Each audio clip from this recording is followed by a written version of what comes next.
Colony में आज सुबह से ही हड़कंप मचा हुआ है। बहुत से लोग बेचैन से इधर उधर घूम रहे हैं।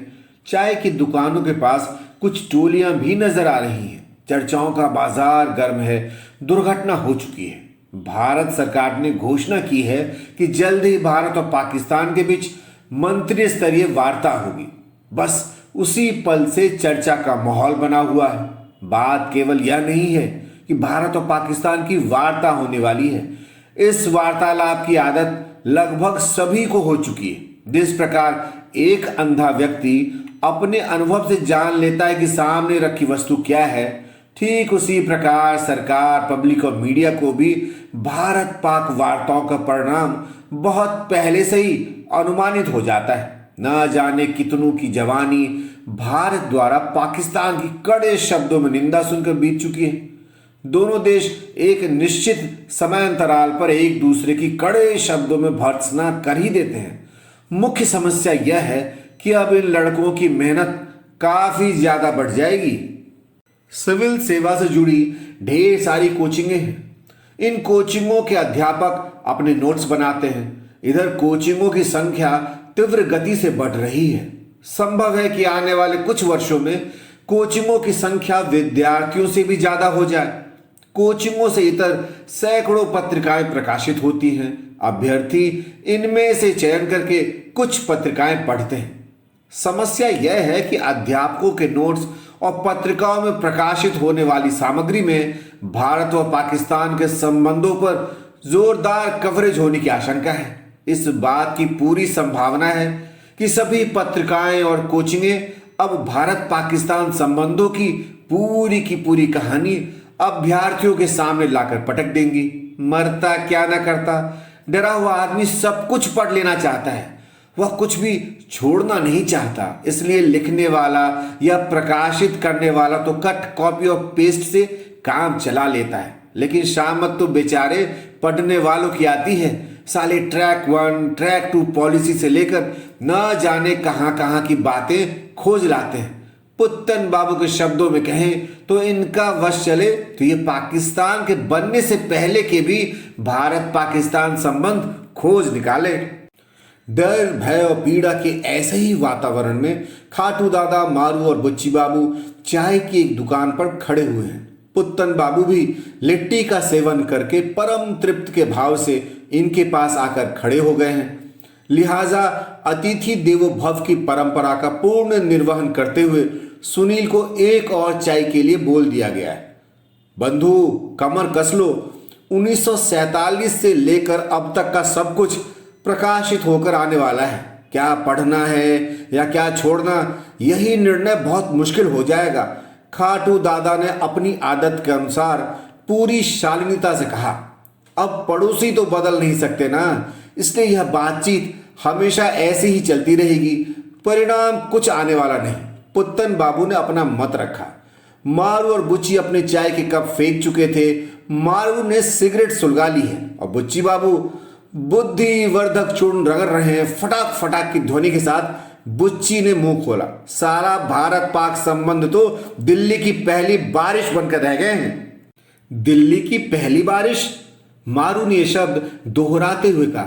स्पष्ट करो बुच्ची। खाटू दादा और पुत्तन बाबू भी ध्यान से सुनने लगे। जब भी दिल्ली में पहली बारिश होती है तो अगले ही दिन प्रत्येक समाचार पत्र में एक न्यूज प्रकाशित होती है। सड़कों पर भरा पानी, एमसीडी की पोल खुली। ठीक यही हाल भारत पाक संबंधों का है।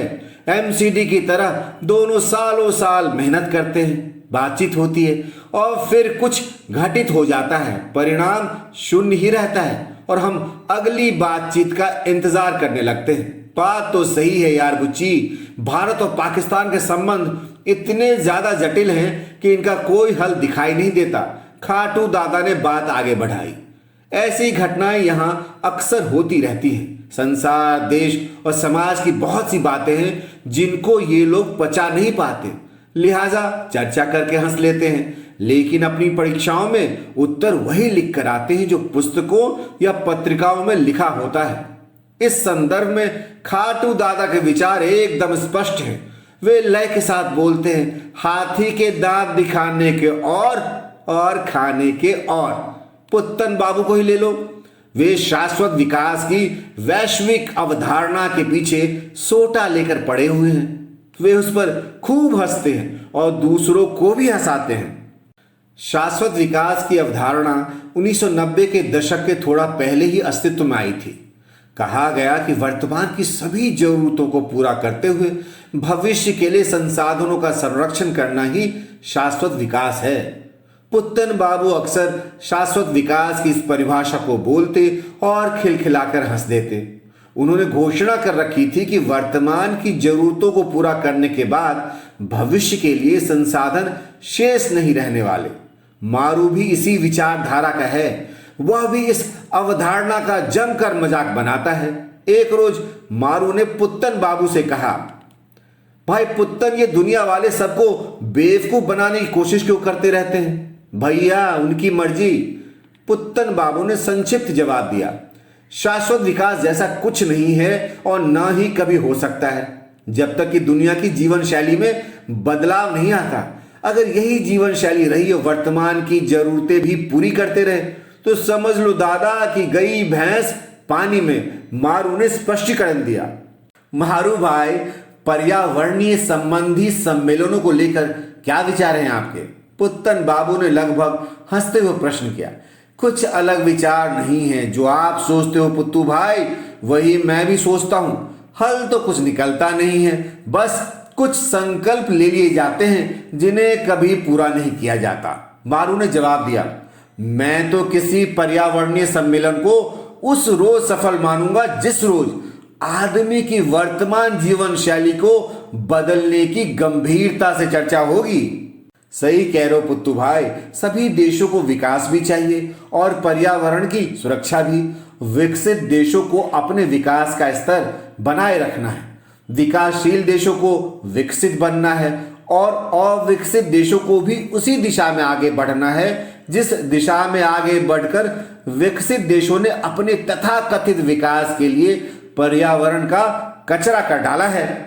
और अभी भी समझ में नहीं आ रहा है कि इस दुनिया का साझा भविष्य है। जाएंगे तो सभी जाएंगे और रहेंगे तो सभी रहेंगे। पुत्तन बाबू ने बात पूरी की। फिर भी ऐसा दिखाते हैं सब कि जैसे कितने बड़े पर्यावरण हितैषी हैं। अरे कुछ नहीं भाई मारू, मानसिक बतौले हैं सब। पुत्तन बाबू ने सहमति दर्ज की। और यह भारत सरकार आजकल क्या कहती रहती है? डेमोग्राफिक लाभांश, भारत की युवा जनसंख्या का लाभ मिलेगा। भारत विश्व का सबसे युवा देश है। यह लाभ कब मिलेगा? घंटा मिलेगा लाभ। जब युवा के पास रोजगार ही नहीं होगा तो वह क्या लाभ दे सकेगा? जो व्यक्ति खुद के और परिवार के काम नहीं आ सकता तो देश के काम कैसे आएगा? पुत्तन बाबू ने हिकारत के साथ बोला। मारू कुछ कहना ही चाहता था कि पुत्तन बाबू फिर बोल पड़े, अगर ऐसे ही भेड़ बकरियों की तरह जनसंख्या बढ़ती रही तो पूरे देश को मुंह की खानी पड़ेगी।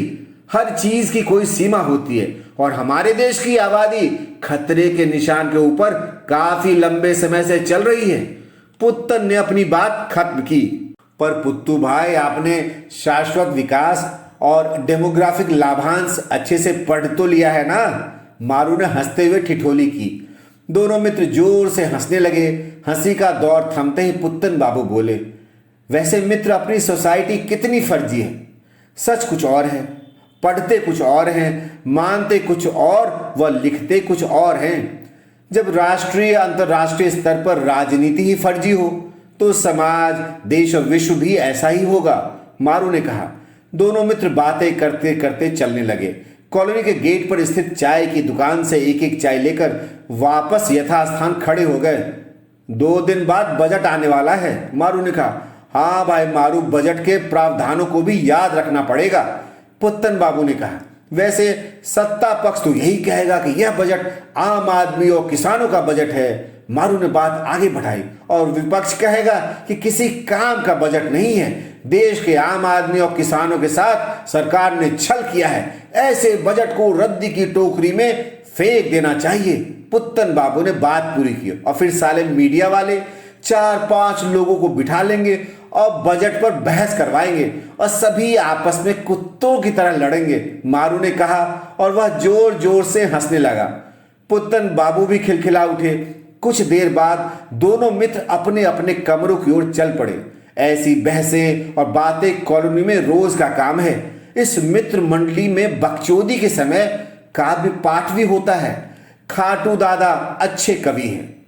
गुलेरी बाबू की कविताएं भी अच्छी होती हैं। मारू भी खुद को कवि मानता है, लेकिन अभी तक यह बात सिद्ध नहीं हो पाई है। जबकि बालाजी इन कवियों के सबसे बड़े दुश्मन हैं। वे कवियों और उनकी कविताओं की खुलकर आलोचना करते हैं। अगर कभी मारू, खाटू दादा और गुलेरी बाबू साथ साथ मिल जाएं, तो बालाजी के शब्दों में खून पीने आ गए साले, नर पिशाच है, नर पिशाच। तो अभी आप सुन रहे थे एपिसोड 21 संजीव कुमार गंगवार द्वारा लिखी कहानी B15B 4th फ्लोर, मेरी यानी विकास विनीत झा की आवाज में। आगे की कहानी के लिए सुनते रहें बुक ऑडियो।